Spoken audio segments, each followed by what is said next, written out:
മലപ്പട്ടത്ത് യഥാർത്ഥത്തിൽ സംഭവിച്ചതെന്തെന്ന് ഈ ദൃശ്യം പറയും. യാതൊരു സംഘർഷ സാധ്യതയുമില്ലാത്ത പ്രദേശത്ത് ചെന്ന് സമാധാന യാത്ര എന്ന പേരിൽ ഒരു വ്യാജ കഥയുണ്ടാക്കി അതിൻ്റെ പേരിൽ പ്രകോപനം സൃഷ്ടിക്കുന്നത് ആരെന്ന് ആ ദൃശ്യത്തിലേക്ക് നോക്കിയേ. കേരളത്തിലെ മാപ്ര ക്യാമറകളെല്ലാം യൂത്ത് വ്യാജന്മാരുടെ നേരെ പിടിച്ചു വച്ചതിന് ശേഷം ഇപ്പുറത്തെ സൈഡിലേക്ക് അവർ നടത്തുന്ന അക്രമങ്ങളെയെല്ലാം മറച്ചു വയ്ക്കുന്നത് എങ്ങനെയെന്ന് ഈ മൊബൈൽ ക്യാമറ ദൃശ്യം നിങ്ങളോട് സംവദിക്കും.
ദൃശ്യത്തിൽ കൃത്യമായി കാണാം, CPMകാരുടെ ഭാഗത്തു നിന്ന് ഒരു കുപ്പിയോ ഒരു വസ്തുവോ അങ്ങോട്ട് എറിയുന്നില്ല.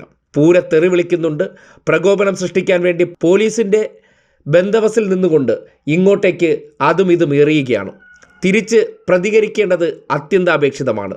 CPM ലോക്കൽ കമ്മിറ്റി ഓഫീസിനും ഇതുപോലെ കുപ്പിയേറുണ്ടായി. ചില്ല് തകർത്തു. അവിടെ സംഘർഷമുണ്ടാകണമെന്ന് ഇവർ ആഗ്രഹിച്ചു. പക്ഷെ നടന്നില്ല. നേതാക്കന്മാരുടെ ഉചിതമായിട്ടുള്ള തീരുമാനം. മറ്റൊരു കൃപേഷിനെയോ ശരത്ലാലിനെയോ സൃഷ്ടിച്ചെടുത്തതിന് ശേഷം മനോരമയെ കൊണ്ട് പുതിയ സഹതാപ കഥകൾ സൃഷ്ടിക്കണം. അതിനുവേണ്ടി ഇറങ്ങി പുറപ്പെട്ടതാണ്. വേറെ ആരെയല്ല, നേതൃത്വം കൊടുത്ത യൂത്ത് വ്യാജനെ തന്നെയാണ് പോലീസ് കൈകാര്യം ചെയ്യേണ്ടിയിരുന്നത്.